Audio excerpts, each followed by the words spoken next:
This is the Dollemore Daily, and I'm Jesse Dollemore. Today I'm joined by Cliff Schecter. He is a columnist, an author, a political advisor, a commentator, and as if there's not enough hours in the day, the best-selling author of a book about John McCain called The Real McCain. And if that wasn't enough, Cliff Schecter has a YouTube channel called the Blue Amp Channel, where he provides commentary, much like your humble host. Cliff, thanks for joining me today. Thank you for having me. I do everything that Jesse said, except for I'm not nearly as good as he is, clearly. So his YouTube numbers will tell the story. But I'm excited to be here. I've been a big fan for a while, and this is cool. So thanks, man. Well, I want to utilize your political acumen and your clear expertise and messaging and maybe give some advice, a boost to Democrats all across the country and maybe even in office. Yesterday, I talked about Ted Lieu and the moment in the House Judiciary Committee where he asked pointed questions and created a viral moment with facts. And the same thing happened. I don't know how familiar or how much you watched yesterday, but Eric Swalwell, who I believe is to call him a rising star is, really not doing it. He's risen, yeah. But he had a moment yesterday, and I want to play it, and then we'll talk about it. Instructions are to be as sparing as possible in the redactions that we provide. Gentleman from California is recognized. Director, I think it's quite rich that the guy that has accused you of lawlessness and weaponization is 400 days into violation of his own congressional subpoena over January 6th. Quite rich to me that you're hearing all of these allegations from somebody who won't even respond to a lawful subpoena. Now, clearly, that is a moment that is not for Christopher Wray. He's not even reacting to it. That is just politics. But from a messaging and strategy standpoint, that's a banger moment, is it not? No, it's an incredible moment. Look, you're showing it in this show right now. I'm sure some other folks we know from the liberal YouTube, Twitter, or whatever universe have shared this clip many times. On my channel, we've done that with Swalwell, Dan Goldman, who's outstanding at these moments, Stacey Plaskett, who I wish had an actual vote. She's from the U.S. Virgin Islands, and we don't grant that. Right. We'll go into the racism of that sometime. And so, this is something Democrats, I've been beating this drum for at least a decade, that what Republicans do is they say outrageous things. They understand how our media works, and they control the narrative that way, because if they can say that Democrats, kill live babies or something, they'll get a moment. Now, we don't need to be dishonest. And the truth about them is scary and disgusting enough. That's all we need to do. And so what Swalwell did here, and I'll say quickly what he's excellent at, and Ted Lieu, I'm glad you brought him up, he's excellent at, and these guys, they get it that politics isn't what it was 30 years ago. It's now something where these clips create a narrative and mainstream media picks up on it and it gets amplified. And the truth of the matter is that, no disrespect, and again, I wrote ads for Biden in 2020, fully support him in 2024, but Democrats in general have to start going to this next generation. Who knew the boomers would hang on so long? Like Gen X is like, when do we get to go? Yeah. Gen X and below, who understand social media and understand how important it is for pushing narrative. I will say the House has a bunch of these guys, and they're doing an amazing job. The Biden administration has gotten a ton better with some younger folks in there. I remember when he even used the F word, semi-fascism. A lot of people are like, why do you say semi? And I'm like, you don't get it. He got the word fascism into the lexicon now that's being booted, kicked around by. And so I give the House at this point an 8 out of 10. I'd give Biden probably about a 6 or 7. They still need to get tougher. It's the Senate where we're suffering. Sure. If I'm going to be honest with you, where Dick Durbin and these guys are like, well, maybe we'll take away the blue slip, the blue slips to put on, allow them to choose their own judges. And maybe we'll be a little meaner if, I don't know, what do they need to do? They already tried to overturn the Capitol. So we need more of those moments, is my summary. Some of that, what you just described, is literally generational because of the constitutional constraints and the requirements of age to be in office. You could 25 for the House. I believe it's 30 or 35 for the Senate. So some of that, I think, is age. But with this new generation of Congress people, AOC, lover or hater, AOC knows what she's doing relative to messaging and using the internet as the tool that it is. Correct. And, on the flip side of that, so does Matt Gaetz, although he uses his powers for evil. For evil and for alleged trafficking. And, Right. but we'll see. Yeah, no, you're entirely right. And again, this isn't about, I hope Democrats come together and get that. It isn't about whether you love AOC or, whether you love, I'm trying to think of one of the more conservative members who's really good at this. But in the end, as long as they all are in that place where we're united and we're moving forward, that of course does not count Joe Manchin.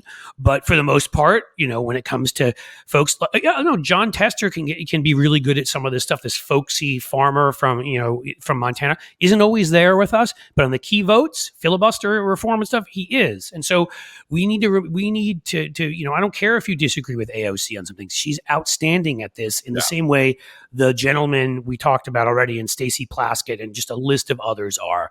Well, and it is not to interrupt. That is kind of that's ultimately is my talent, Cliff. I grew up in New York City. Trust me, it's I get it.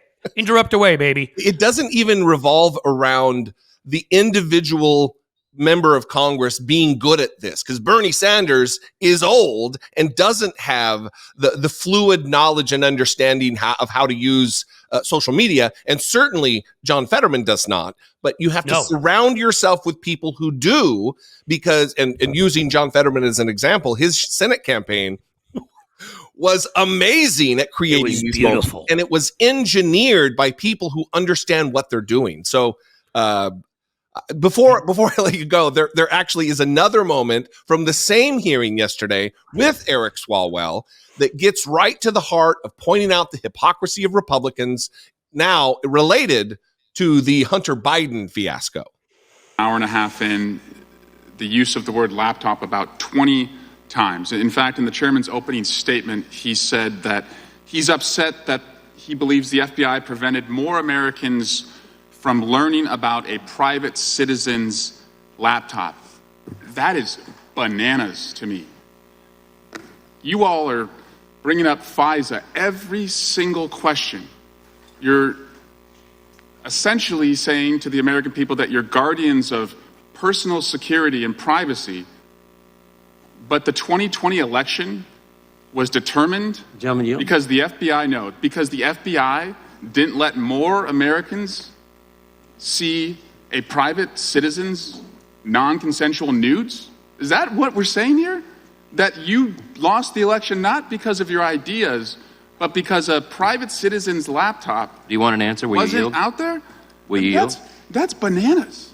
Like, you- you should be a party of ideas, not a party of non-consensual nudes to help you win an election. Will you And yield for an It seems answer? like that is what the objection is here today. Didn't We think- should be talking about the mass shootings that occurred over the last 10 days. Instead, this hearing has turned into absolute chaos. And I yield back. Time of the gentleman's expired. We bring up FISA because it's up for reauthorization, if the gentleman didn't know, at the end of this year. And it was in our witness's opening statement.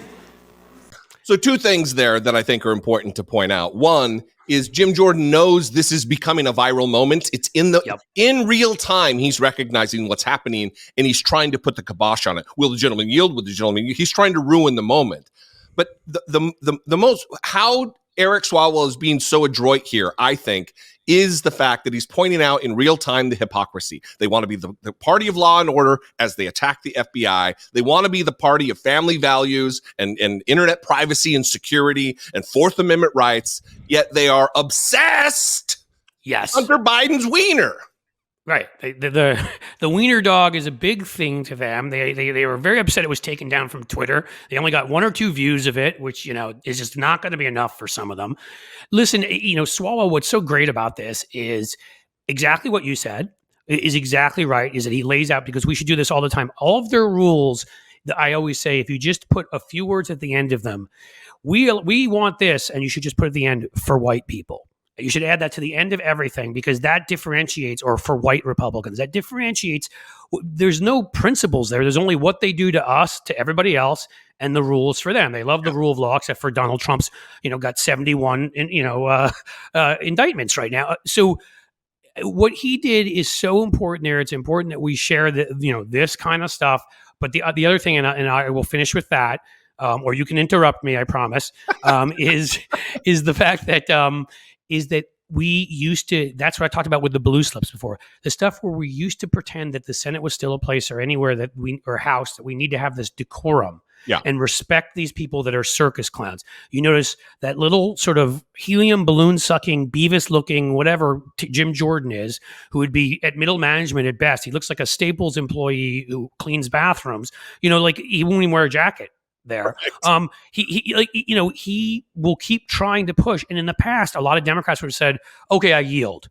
But you'll notice we had a clip we put up at our channel about Dan Goldman. It was the same thing. They kept trying to say we yield. It's like, no, I didn't ask you a question, so don't answer it. And that's what it is. You keep going and make your point and make your viral moment.